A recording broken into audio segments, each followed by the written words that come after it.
Halo para dokter dan dosen pengajar profesi medis, saya Dr. Elizabeth Sulastri Nugraheni MHPE. Sebagai kelanjutan dari video yang lalu tentang active learning, pada kali ini kita akan membahas topik tentang strategi pembelajaran metode jigsaw. Jigsaw adalah jenis permainan puzzle yang menyatukan potongan-potongan gambar menjadi satu gambaran yang utuh. Untuk memfasilitasi kegiatan di kelas pada fase sinkronus, strategi ini bisa dipakai oleh dosen yang mempunyai banyak topik bahasan dengan waktu yang terbatas.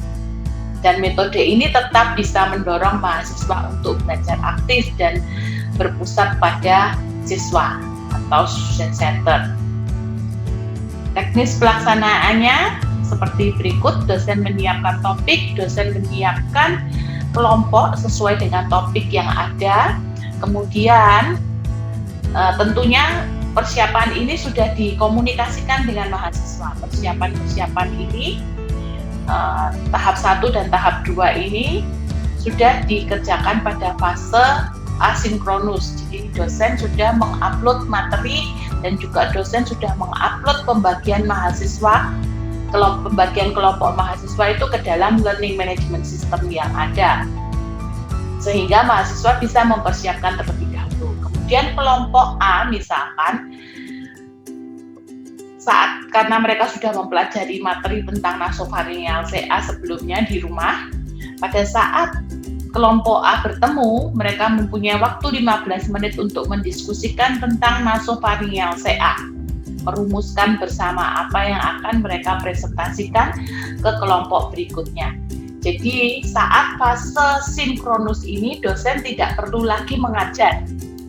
Dosen sudah mengupload materi, dosen sudah menyediakan bahan belajar, dan dosen sudah memberikan rincian penugasan apa yang akan dikerjakan saat fase sinkronus. Jadi dosen sudah tidak mengajar, langsung mahasiswa yang aktif berperan dalam pembelajaran mereka.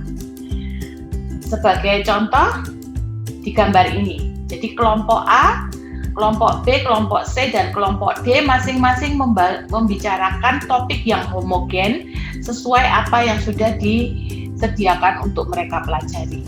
Setelah 15 menit pertama, mereka selesai dan merumuskan apa yang harus dibagikan untuk kelompok lainnya.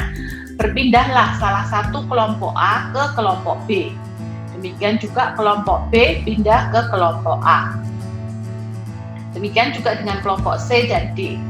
Di 15 menit kedua, mahasiswa dari kelompok B mempresentasikan tentang laryngeal tumor kepada mahasiswa di kelompok A.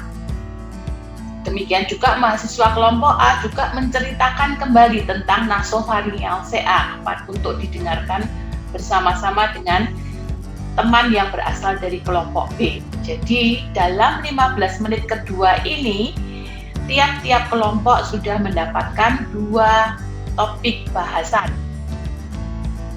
Setelah 15 menit kedua selesai, 1 orang dari kelompok C masuk ke kelompok A.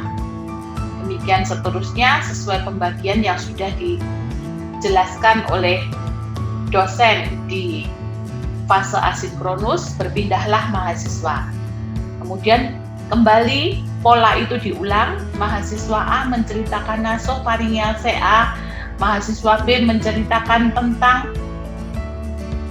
laryngeal tumor, dan mahasiswa C menceritakan tentang bronkiektasis misalnya ya ini ya. Jadi pada 15 menit ketiga, tiap kelompok sudah mendapat 3 bahan diskusi. Jadi mendapat 3 pengetahuan baru tentang topik-topik yang dibicarakan pada kuliah patologi anatomi. Setelah 15 menit ketiga berakhir, mereka masuk lagi ke kelompok-kelompok yang belum ada, sehingga tiap-tiap kelompok adalah campuran dari kelompok A, B, C, dan D. Tentunya 15 menit yang terakhir ini bisa ditambahkan ya, karena mereka harus men-sharingkan 4 topik. Jadi kalau misalkan waktu kurang, waktu bisa ditambahkan.